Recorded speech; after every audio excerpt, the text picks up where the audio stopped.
Hi everyone. Today in this video, I am bringing you guys an interesting game. And in this game, I will teach you about how to liquidate. Basically, this game is between 200 players, and this game is really interesting. So let's begin. So first of all, I am white in this person, and my opponent, whose username is Gorsuali, is 2200 rated as well. So he's black and I'm white. So in this position, game opened up by Sicilian opening. Then it was converted into a Sicilian dragon. And then he played an interesting move, Queen to A5. So remember you guys, in this position, the best move for white is castling. So you guys might be wondering like, what if I play like this move and you know plan to play this move and just go for an super hyper attack, but then the problem is he can play this move and he's threatening to capture the bishop. But you guys might be wondering, like, yeah, but we can simply get our bishop to b3 square. So we play this. But then black can play the best move in this position. Knight captures on e4. And then we captures and we will trade the queens and then will be up pawn down. So we have 6 pawns for his 7 pawns. So this is not good for us. And again, okay, so what about uh bishop to b3? Now he can't play this move because there's no threat, our bishop is protected and we can castle, But now our opponent can play knight captures pawn. And because of this move, we are again a pawn down because we can't capture this because of this pin. So basically the only best move for white is castling, and I played that because I knew it because I used to play this line for a long time. So I've been playing this opening for a long time. So uh, I just castled, and then he castled. Then I played this tricky move. So my plan was, if he captures this pawn, for example, if he captures this pawn, then I can trade this knight and then capture this pawn. And if he moves here, then I can play this, protecting this pawn from this bishop diagonal. So that was my plan. But surprisingly, he didn't capture it, and he played d6, and this was a blunder. This was the big blunder from this game. He made his first inaccuracy, not just inaccuracy, but a big blunder. So in this position, I had a chance to win 2 pawns. So I just simply, as per my plan, I just simply captured this. I just traded my knights and then capture this pawn, give a check, fork, and then again capture this pawn. And now I'm suddenly 2 pawn up.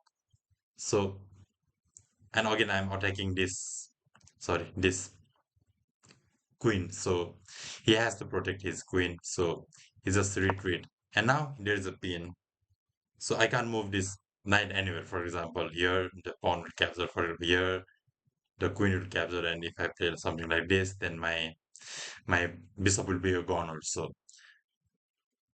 I had to be careful. So I just put my bishop on d5 square, protecting this knight. And yeah, if he captures this, then I can recapture with my pawn. And then if he captures, then I can bring my rook to b1 square, and there will be an open file. So it would be good for me. So I decided to play this move, and then he played bishop to b7.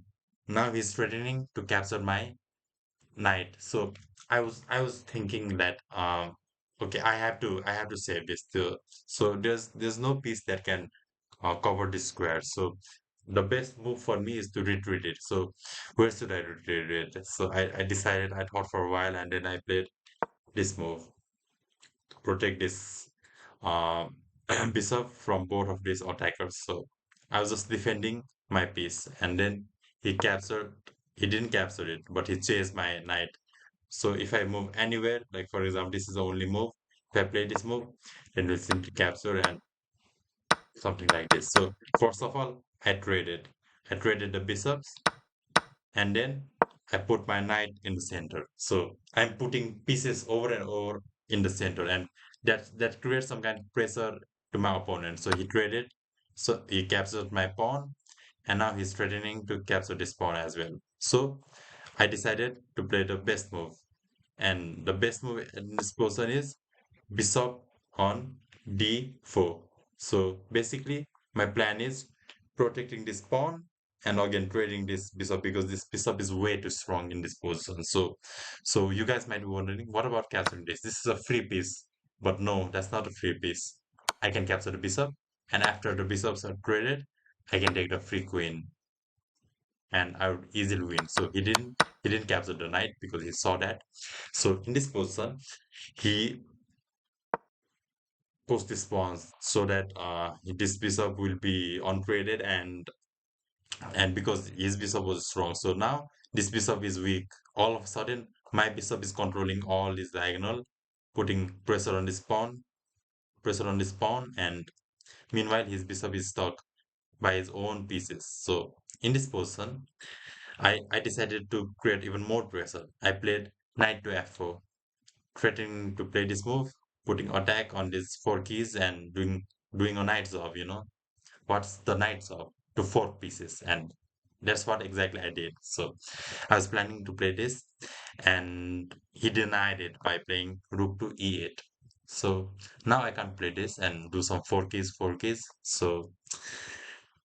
Uh so I thought for a while, and I decided to chase this knight, because this knight in the center is just too, I felt kind of dangerous, so I just tried to chase it.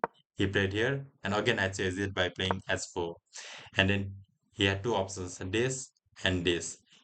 I think that he thought this was kind of passive, so, and my knight is very strong up here, so he tried to trade off this knight, so I just traded, and after that I tried to exchange the rooks. But he piled up his rook so that if I capture, then he can recapture, and uh, he will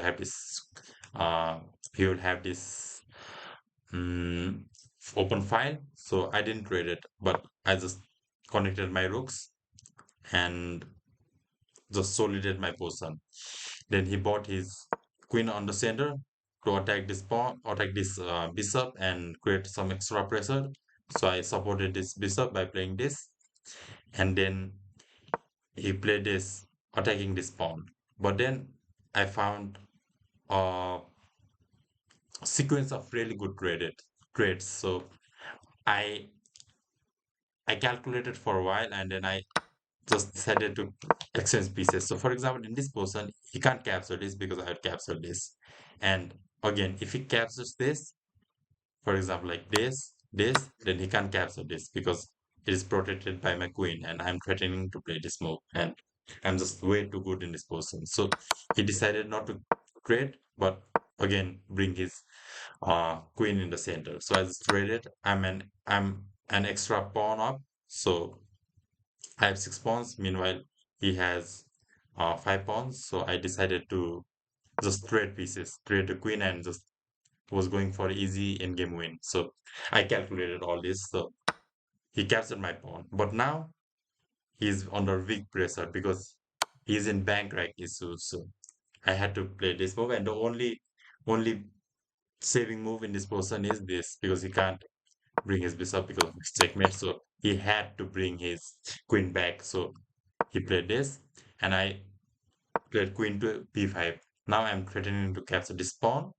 and yeah, trying to get this passer and then to win this game.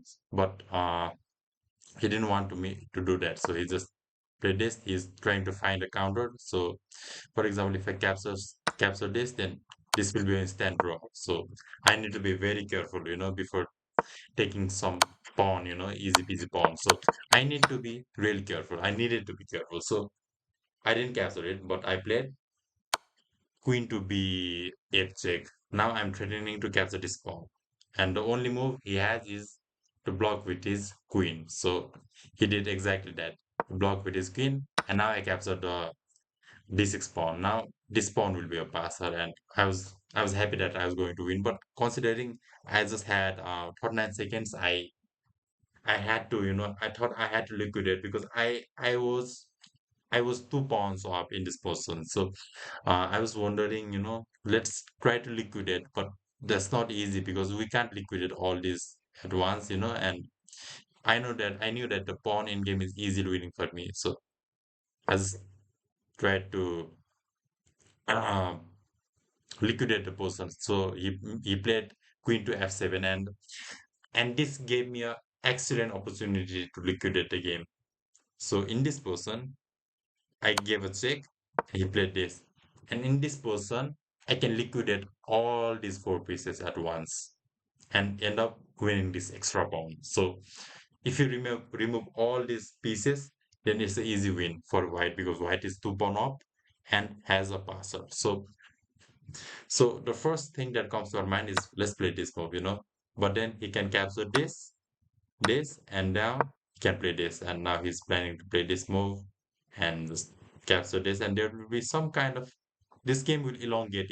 So I was not too convinced with this person. So if you capture this, then we won't even get this pawn. So this game might be interesting. Like white is winning, but this person is not so clear under time pressure. So I needed to find a crystal clear in game. So the best move, I found the best move, and the best move is queen takes on f6. Now all these pieces will be traded. So if bishop captures, then bishop captures, and then I have bishop for his queen. But the sad part for him is he has to block it with his queen because otherwise there's no move and he can't capture my bishop. So this is the only move, and I would have captured, and this is an easy win for me. So it at this position it was hopeless. So he played pawn to s5. Now I just created all these pieces and went for it in game. And then I knew this was easily winning because I had this passer, and then it's an easy win. Like you guys can understand. And then this, and this, and either of this checkmate would be over. So that's the game. I just tried to explain you guys the liquidation thing, that happened in this person. So this was the best move because it's a crystal clear with no pieces, just 2 extra pawn and easy in game.